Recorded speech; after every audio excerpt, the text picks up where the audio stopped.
ہمیں سینسرشپ کا بڑا شوق ہے. ہمارا خیال ہے کہ ہم نے پاکستان کے میڈیا کو زیر کر لیا ہے اور اس کو گرانے کے بعد ہم نے میڈیا کی جو نئی راہیں ہیں وہ بھی مسدود کرنی ہے اور ڈیجیٹل میڈیا ایک نئی راہ ڈیولپ ہو چکی ہے پاکستان کے اندر. دنیا بھر میں اس کا چرچا ہے لیکن پاکستان کے اندر بھی آپ دیکھیں اس کی گروتھ بہت ہے. اب ہم اس کو کنٹرول کرنے کے لیے مختلف داؤ پیچ آزما رہے ہیں. تو جو ہم نام نہاد اتھارٹی بنا رہے ہیں جس کی جسٹیفیکیشنز کے لیے اس حکومت کے تمام وزراء روزانہ بڑا زور لگاتے ہیں اور انفارمیشن منسٹرز میں پیش ہیں، اس کا بنیادی مقصد پاکستان کے اندر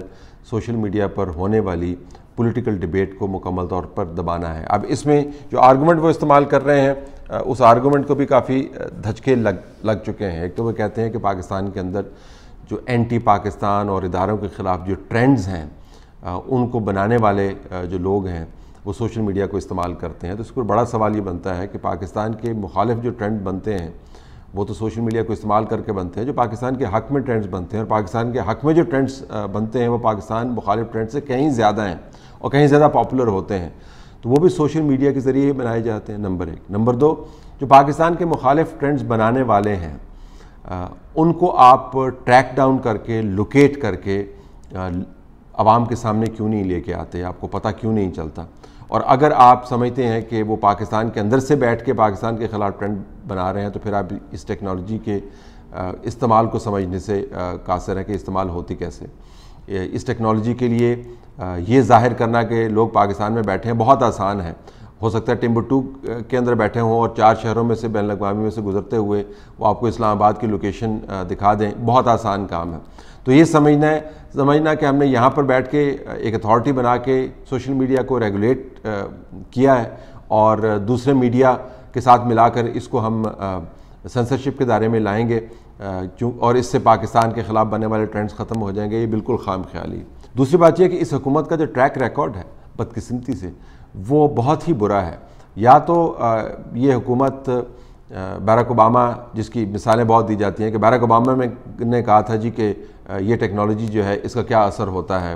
امریکہ کے اندر دیکھیں، آپ برطانیہ کے اندر دیکھیں، فرانس کے اندر دیکھیں، بہت آپ کو مثالیں دی جاتی ہیں. یا تو آپ نے عمومی معیار اور عمومی ماحول برطانیہ، امریکہ اور فرانس جیسا بنایا ہوا ہو جس کے اندر صحافی جب کھڑے ہو کے بولتا ہے تو اس کو اٹھا نہیں لیا جاتا، جس کے اندر پارلیمان میں صحافیوں کی جو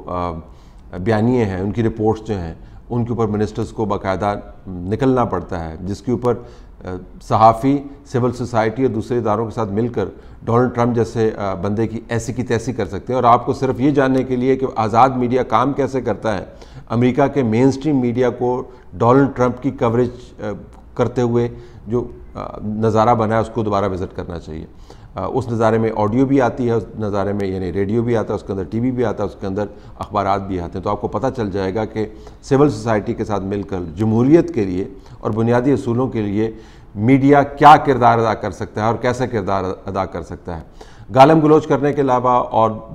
تانے دینے کے علاوہ اور عجیب و غریب قسم کے الزامات لگانے کے علاوہ ڈونلڈ ٹرمپ نے اس میڈیا کا منہ بند نہیں کیا. اگر وہ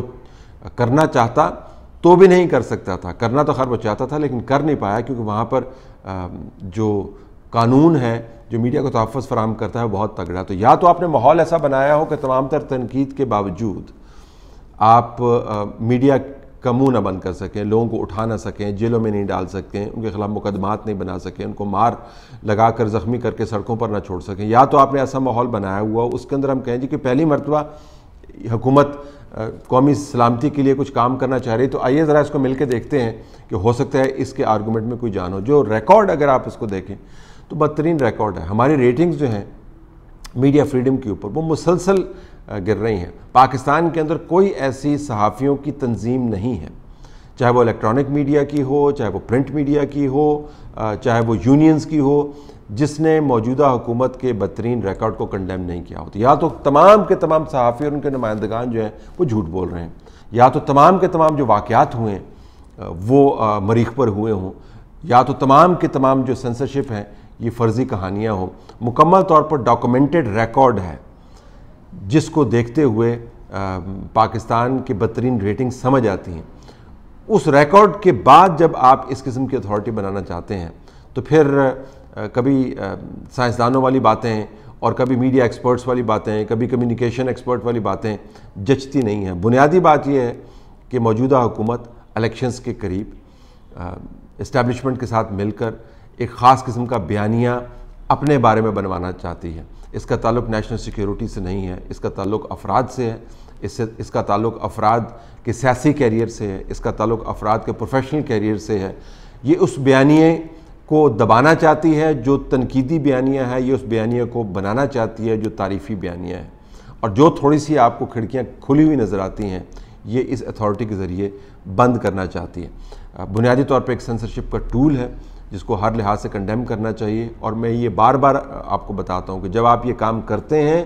تو پاکستان کے خلاف اس مغربی دنیا میں جہاں پر آپ قرضے لینے کے لیے جاتے ہیں، جہاں پر آپ ایڈ لینے کے لیے جاتے ہیں، جہاں پر جا کے آپ لابنگ کرتے ہیں اپنی خارجہ پالیسی اور دفاعی پالیسی کو معتبر بنانے کے لیے، اس مغربی دنیا کے اندر آپ اپنے خلاف ایک مقدمہ بنا رہے ہیں جس کے اندر یہ تمام چیزیں درج ہوتی ہیں۔ جب آپ کی ریٹنگز پریس فریڈم کے حوالے سے اتنی بری ہوں گی، جب آپ کا اپوزیشن کو ہینڈل کرنے والا ریکارڈ اتنا برا ہوگا، جب صحافیوں کے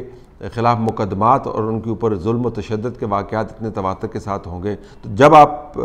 نئی اس قسم کی اتھارٹی بنائیں گے تو دنیا کو بالکل پتہ ہوگا کہ آپ بنا کیوں رہے ہیں۔ تو اس اتھارٹی یا اس قسم کے دوسرے اقدامات سے کوئی بیوقوف نہیں بنتا، جتنی مرضی پریس کانفرنسز کر لیں۔ بنیادی بات بڑی واضح ہے کہ یہاں پر تعریفی آپ نے بیانیہ بنانا ہے، تنقیدی بیانیے کو آپ نے نکال باہر کرنا ہے، اور آپ اس قسم کا ایک نظام بنانا چاہتے ہیں جس کے اندر ہر کوئی صرف جی حضوری کرے، ساتھ سلام کرے، اور اس کے بعد آپ کی کسی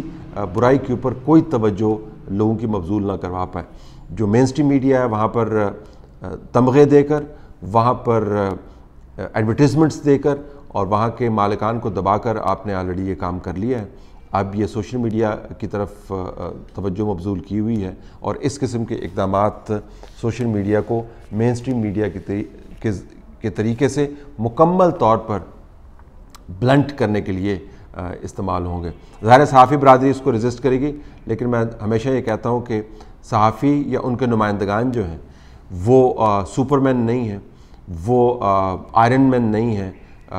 ان کو گولیاں لگتی ہیں، ان کو زخم آتے ہیں، ان کو تکلیف پہنچتی ہے، ان کا منہ بند کیا جا سکتا ہے جب تک سول سوسائٹی اور عمومی طور پر دوسرے ادارے، قانون کو نافذ کرنے والے اداروں کی بات نہیں کر رہا ہوں، آئین کے تحفظ والے اداروں کی بات کر رہا ہوں، وہ مل کر اس قسم کے داؤ پیچ کا تدارک نہیں کریں گے تب تک یہ کوششیں جاری رہیں گی اور ان کے نتائج بھی نکلتے رہیں گے۔ وقتی طور پر حکومت ظاہر ہے آپ کو جیتی ہوئی نظر آئے گی، لیکن اگر آپ لانگ ٹرم زاویے سے دیکھیں تو اس قسم کے اقدامات کا نقصان کلی طور پر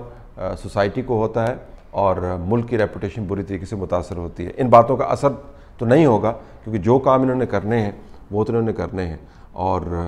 جو ان کا مین کنسرن یہی ہے کہ پاکستان کے اندر سینسرشپ کی ایک ایسی رجیم قائم کی جائے جس کے اندر بات کرنے کی گنجائش نہ ہو۔